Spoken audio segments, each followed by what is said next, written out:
यदि कोई tax payer income tax का रिफंड क्लेम कर रहा है या फिर कर चुका है तो उस केस में उसे बहुत ज़्यादा ध्यान रखना है, क्योंकि इनकम टैक्स डिपार्टमेंट के द्वारा नोटिस जारी करने स्टार्ट कर दिए गए हैं जिन व्यक्तियों के द्वारा इनकम टैक्स रिफंड लिए जा रहे हैं। तो नोटिस क्यों जारी किए जाते हैं और आपको किन बातों का ध्यान रखना है, इसके बारे में हम इस वीडियो में डिटेल में डिस्कशन करेंगे। CS Satbir Singh YouTube channel पर आपका स्वागत है। इनकम टैक्स बहुत तेज़ी से बदल रहा है और इनकम टैक्स डिपार्टमेंट के द्वारा आर्टिफिशियल इंटेलिजेंस यूज़ किया जा रहा है। इसके अलावा इनकम टैक्स के जो रूल है वो भी टाइम टू टाइम चेंज किए जा रहे हैं। तो यदि आप इनकम टैक्स की कॉम्प्लायंस करना चाहते हैं तो इसके लिए आपको रेगुलर अपडेट लेने हैं। तो इसके लिए आप हमारे चैनल को सब्सक्राइब कर लें, जिसपे कि हम आपसे रेगुलरली ऐसी इन्फॉर्मेशन शेयर करते हैं जिससे कि आप अपना टैक्स बचा सकते हैं, इनकम टैक्स की कॉम्प्लायंस कर सकते हैं। आप हमारे व्हाट्सएप चैनल और Telegram channel CS Satbir Singh टैक्सिल को भी सब्सक्राइब कर लें। लिंक वीडियो की डिस्क्रिप्शन में भी दिया गया है, कमेंट में पिन किया गया है, ताकि आपको इनकम टैक्स के रेगुलर अपडेट आपके मोबाइल पे ही मिलते रहें।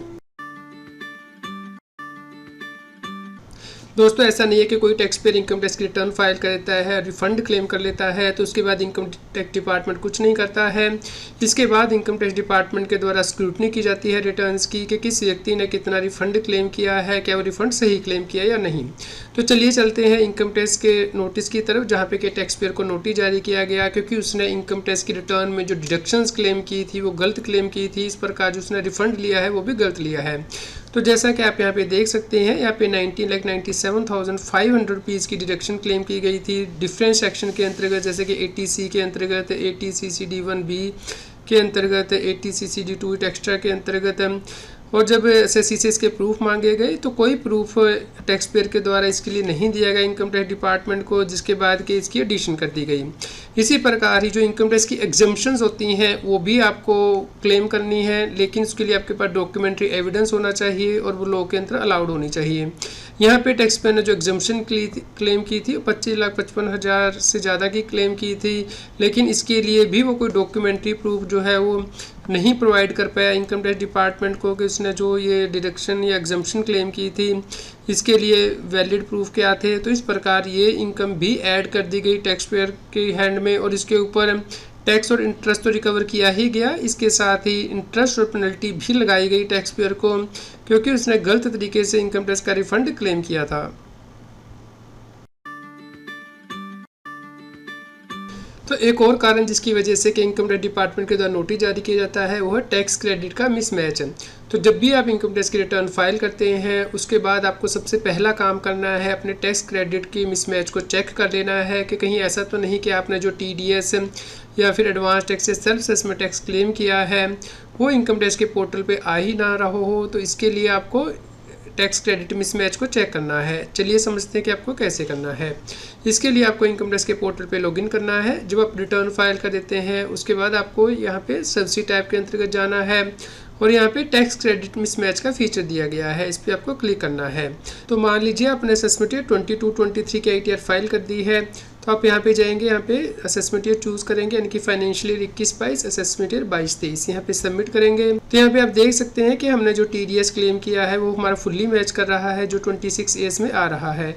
तो इसमें कोई टैक्स क्रेडिट का मिसमैच नहीं है, लेकिन यदि आपका मिसमैच होगा तो उस केस में यहाँ पे आपको दिखाई देगा। जैसे कि आप देख सकते हैं यहाँ पे असेसमेंट 1920 में जो इनकम टैक्स की रिटर्न फाइल की गई थी वहाँ पे TDS का क्लेम तो किया गया है इनकम टैक्स की रिटर्न में, लेकिन इनकम टैक्स के पोर्टल पे यानी कि 26 में TDS नहीं आ रहा है।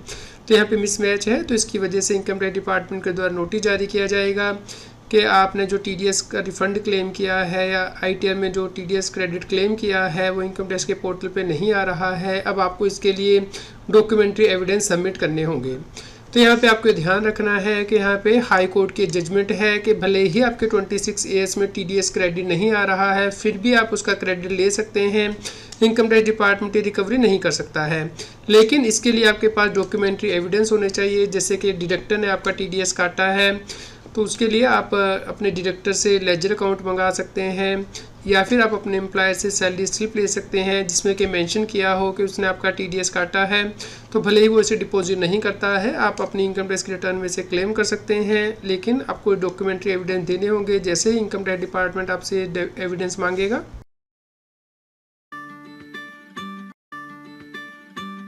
इनकम टैक्स का रिफंड क्लेम करते हुए आपको एक बात ध्यान में रखनी है कि यदि आप इनकम को टैक्स के लिए ऑफर नहीं कर रहे हैं तो आप उससे जुड़ा हुआ जो TDS क्रेडिट है वो भी क्लेम नहीं कर सकते हैं।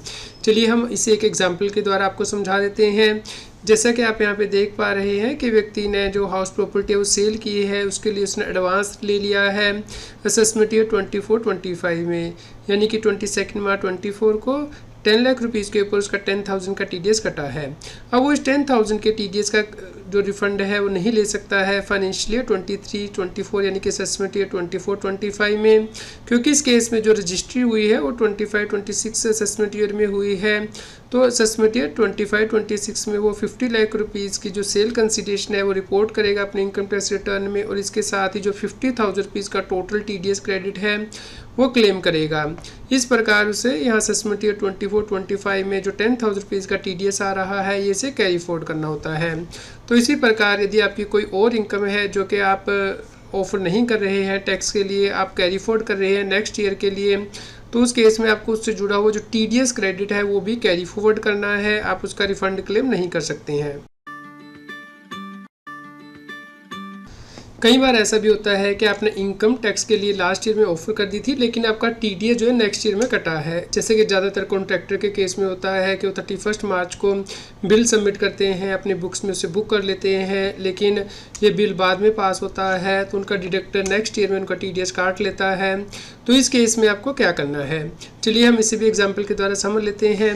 अभी हमने पहला केस डिस्कस किया था जहाँ पे कि आपका TDS पहले साल में कट गया था, यानी कि असेसमेंट ईयर 24-25 में, तो उसे आपको कैरी फॉरवर्ड करना है नेक्स्ट ईयर में। तो आप नेक्स्ट ईयर में इनकम को ऑफर करेंगे और उसके साथ ही जो लास्ट ईयर में आपका TDS कटा था वो ब्रॉड फॉरवर्ड करके उसे क्लेम कर लेंगे अपनी इनकम टैक्स के रिटर्न में। लेकिन अब केस 2 जो है वो रिवर्स केस है, यानी कि आपने इनकम पहले ऑफर कर दी है टैक्स के लिए असेसमेंट ईयर 24-25 में, यहाँ पे आपका TDS नहीं कटा है क्योंकि इस साल से वो इनकम आपके बिलोंग करती थी, लेकिन TDS आपका नेक्स्ट ईयर में इस इनकम के ऊपर काटा गया है, तो इसके ऊपर जो TDS कटा है वो आप इनकम टैक्स रिटर्न में क्लेम नहीं कर सकते हैं नेक्स्ट ईयर में। इसके लिए आपको फॉर्म नंबर 71 फाइल करना होता है इनकम टैक्स के पोर्टल पे। तो चलिए समझते हैं कि फॉर्म आपको कैसे फाइल करना है। तो इसके लिए आप इनकम टैक्स के पोर्टल पे लॉगिन करेंगे, उसके बाद ई फाइल में जाएंगे, उसके बाद इनकम टैक्स फॉर्म में जाएंगे। यहाँ पे आप फाइल इनकम टैक्स फॉर्म पे क्लिक करेंगे और उसके बाद जो सबसे ये तीसरी टैब है, last tab, person not dependent on any source of income not relevant, इस पर आप क्लिक करेंगे। यहाँ पे आप नीचे स्क्रॉल करेंगे और यहाँ पे जो सेकेंड पेज है वहाँ पे आप क्लिक कर सकते हैं। नेक्स्ट जो एरो है इसे प्रेस करेंगे, उसके बाद आप फिर से नेक्स्ट प्रेस करेंगे। तो यहाँ पे आप देख सकते हैं कि ये procedure for assessment form number 71 दिया गया है। यहाँ पे फाइल नाउ पे प्रेस करके आपको इस फॉर्म को फिल करना है। तो यहाँ पे आपको डॉक्यूमेंट्री एविडेंस भी अटैच करने हैं इस फॉर्म के साथ। तो इस प्रकार ही आपको TDS क्रेडिट क्लेम करना है। अगर आप दूसरे तरीके से करेंगे तो उस केस में इनकम टैक्स डिपार्टमेंट आपको नोटिस भेज सकता है। यहाँ पे टैक्स पेयर को ध्यान रखना है कि अपनी इनकम स्टेटमेंट के साथ अपने TDS क्रेडिट को मैच करना है और जो TDS क्रेडिट उनसे बिलोंग करता है वही उन्हें क्लेम करना है। कई बार ऐसा होता है कि कोई डिडक्टर गलती से किसी व्यक्ति का पैन नंबर एंटर कर देता है अपनी TDS रिटर्न में, जिससे कि उसके 26 AS में TDS आ जाता है और वो उसे इनकम टैक्स रिटर्न फाइल करके रिफंड भी क्लेम कर लेता है। लेकिन बाद में डिडक्टर अपनी TDS की रिटर्न रिवाइज कर देता है, करेक्ट कर लेता है और उस TDS को निकाल देता है। तो इस केस में income tax department tax payer को नोटिस जारी करता है कि उसने जो TDS क्रेडिट क्लेम किया है, जो इनकम टैक्स का रिफंड क्लेम किया है, वो गलत किया है, क्योंकि अब उसके 26 AS में ऐसा कोई TDS नहीं आ रहा है। इसलिए आपको ध्यान रखना है कि जो TDS क्रेडिट आपसे बिलोंग करता है उसे ही आपको क्लेम करना है। यदि वो आपसे बिलोंग नहीं करता है तो इसके लिए आप AIS स्टेटमेंट में जाके फीडबैक दे सकते हैं कि इनकम या जो TDS है वो आपसे बिलोंग नहीं करता है।